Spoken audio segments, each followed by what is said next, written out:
Boa tarde, sétimo ano. Vamos lá para mais uma aula, né? Essa aula de hoje a gente vai ver uma revisão aí das aulas 11, 13 e 14.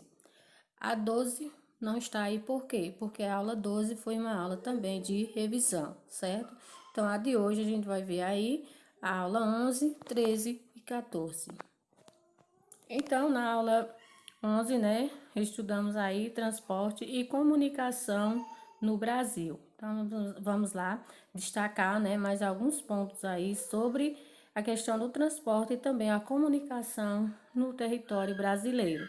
Onde temos aí, primeiramente, o transporte rodoviário, né, que foi e ainda é, né, um meio aí responsável pela maior parte tanto do fluxo de bens como também de pessoas. Ele surgiu no Brasil, né, com o intuito aí de favorecer as empresas estrangeiras do setor automobilístico e promover também a entrada delas no país.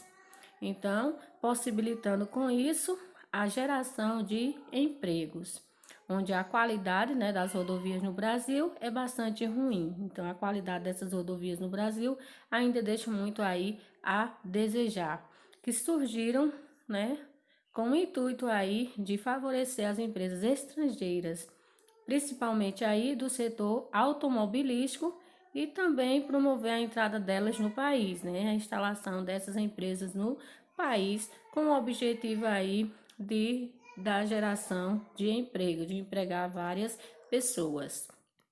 Em relação ao transporte ferroviário, foi predominantemente aí até o final do século XIX, né, onde essas ferrovias possuem aí baixos custos em manutenção. Existe, existe aí várias ferrovias no Brasil em construção, né? Ou seja, deu só o início, né? E elas não foram concluídas. Onde a principal delas, a gente destaca aí a Ferrovia Norte-Sul. Essa que só teve o início, né, da construção, mas não foi concluída. A malha ferroviária concentra-se aí ainda nas regiões sul e sudeste, né, onde traz aí o destaque maior na questão aí do transporte, né, ferroviário, destaque para a região sul e sudeste do Brasil. O transporte hidroviário, né, é o que possui aí a menor representatividade e também menor participação no sistema de deslocamento nacional. É uma justificativa, né, para a negligência de investimentos nas hidrovias é a existência aí de muitos rios serem de planaltos. Então, isso aí faz com que dificulte, né, aí a circulação, a navegação dos transportes. Onde temos aí, né, as principais hidrovias do Brasil, a Tietê-Paraná, a do Rio São Francisco e a Amazonas. Então tá aí, as principais hidrovias do Brasil, Tietê-Paraná, a do Rio São Francisco e a Amazonas, certo? O transporte aéreo, né, cumpre aí função importantíssima de integrar, né, de maneira rápida e eficiente as mais diversas localidades, onde aí o modal aeroviário tem vantagem e também suas desvantagens, né? Como qualquer outro tipo de transporte possui aí suas vantagens como suas desvantagens. Mas aí, cada vez mais, esse transporte, né, tem sido aí a preferência das pessoas para viagem e enviar cargas leves. Em 2015, o modal aéreo foi responsável por 14% do transporte de passageiros, né? Então, mesmo sendo aí um meio de transporte, né, com alto custo, né? Mas aí traz aí a sua eficiência na questão da rapidez, né? Então as pessoas ultimamente estão preferindo, né, utilizar o transporte aéreo por ser mais rápido, por ser mais eficiente. E aqui a gente entra na aula já sobre o Brasil em regiões, que é o tema da aula 13 e da aula 14, né? Onde aí temos para começar sobre a questão da regionalização do Brasil, né? Que regional é o quê? Dividir o território, né, em menores partes para que haja uma melhor administração. Então, temos Estado, que é o conjunto de organizações políticas, como o governo, as Forças Armadas, os ministérios públicos, né, que são responsável pela organização da nação.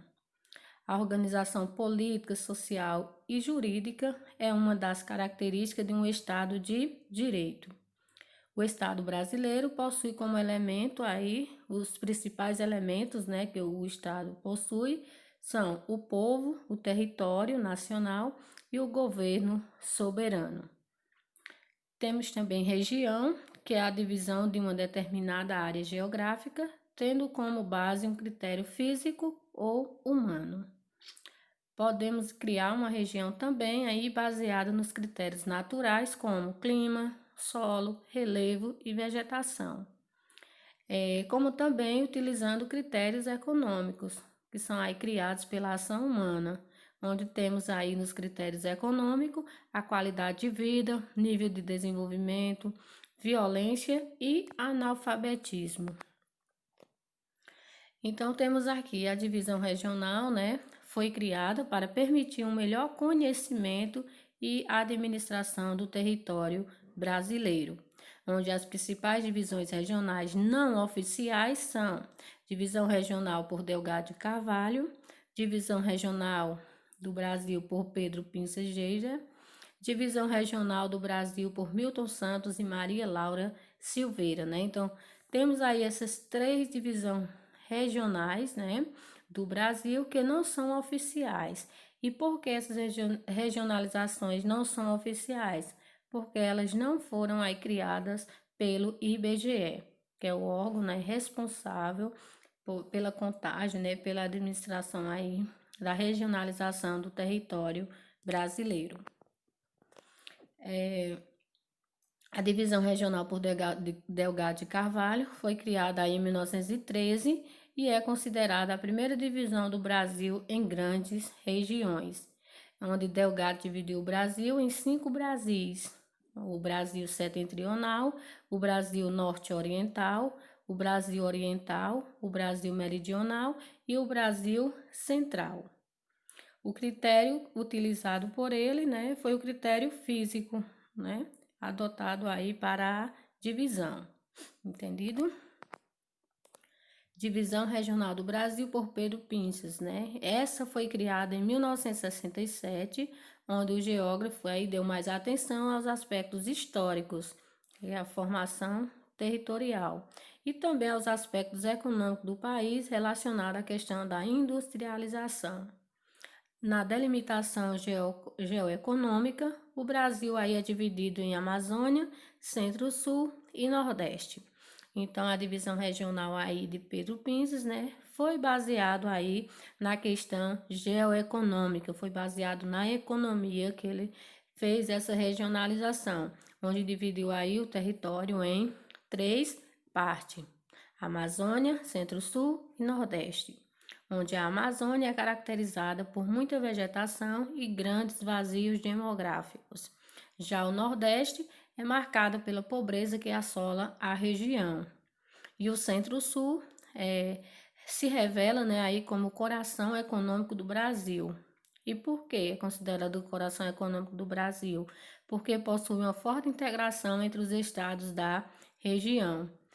A criação de Brasília também aí contribuiu bastante para essa integração, porque levava, né, pessoas de uma região para a região centro-oeste para poder trabalharem, né, na construção de Brasília. Então, isso aí contribuiu bastante aí para a integração entre as regiões.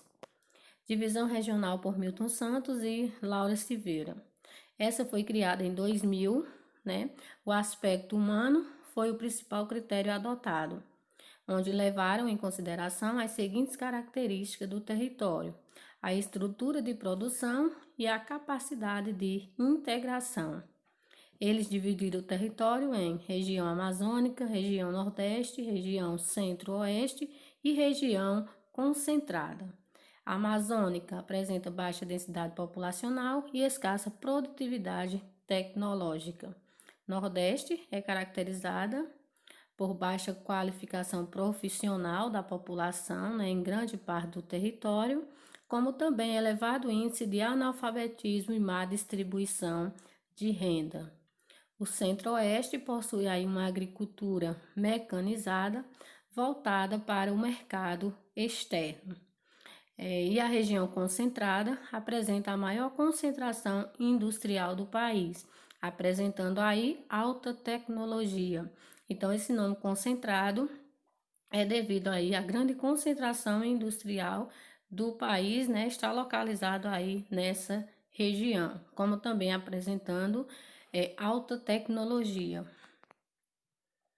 Divisão regional de Pedro Pinças e a de Milton Santos, né? Onde temos aí a de Pedro Pinças, que foi a divisão regional baseada aí na economia, onde foi dividida em 3 partes, né? Amazônica, Nordeste e Centro-Sul, né? Então tá aí as 3 divisão de Pedro Pinças, como também a divisão de Milton Santos, onde foi dividida em Amazônica, Centro-Oeste, Concentrada e Nordeste. E aqui a gente tem as divisões regionais oficiais, essas que foram criadas pelo IBGE, onde o IBGE foi criado em 29 de maio de 1936, no governo aí do presidente Getúlio Vargas, tendo como uma das primeiras iniciativas aí do IBGE foi a criação de uma divisão regional oficial, né, com o objetivo de produzir, analisar, pesquisar e divulgar dados de natureza, tanto estatística nas áreas demográficas, né, como também socioeconômica, geográfica, cartográfica, geodésica e ambiental. O IBGE é responsável pela regionalização oficial do nosso país. Os estudos da divisão regional, né, tiveram início aí em 1940, com o objetivo de agregar e divulgar os dados estatísticos. A primeira divisão regional oficial levou aí em consideração, né, os aspectos físicos do país, onde foi dividido em Norte, Nordeste, Este, Sul e Centro.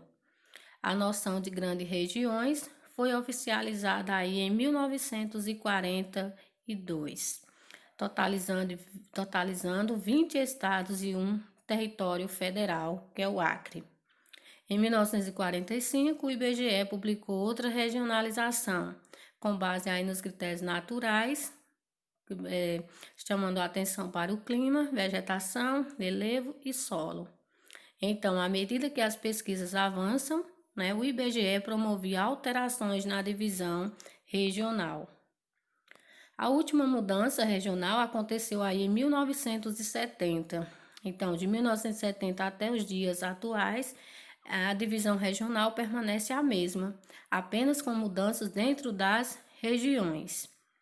Hoje, as regiões do Brasil são Norte, Nordeste, Sul, Sudeste e Centro-Oeste, né? Então, essa mudança, né, essa regionalização que teve aí no ano de 1970, ela permanece até hoje, né? Não houve mais aí nenhuma alteração, a não ser, né, que tenha acontecido dentro da própria região, certo?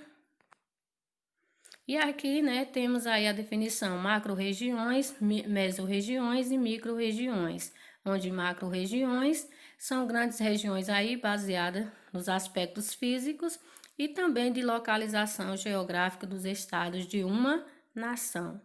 Mesorregiões são agrupamentos, né, de municípios que possuem ligações econômicas ou são áreas interdependentes. E micro-regiões são formas de subdivisões que abrangem os estados brasileiros e que engloba diversos municípios de uma determinada área geográfica, com semelhanças econômicas e sociais, né? Então, gente, essa aqui é só uma revisão, né, para esclarecer mais alguma dúvida que tenha ficado aí com vocês, né? Só para a gente deixar o assunto mais esclarecido. E aqui eu vou deixar uma perguntinha sobre esta aula que vocês vão me responder durante a nossa aula, tá bom? Vocês vão destacar quais as principais hidrovias do Brasil. Só repetindo mais uma vez. Quais as principais hidrovias do Brasil? Certo? Vocês vão me responder isso aqui durante a aula. Por hoje é só e até a próxima.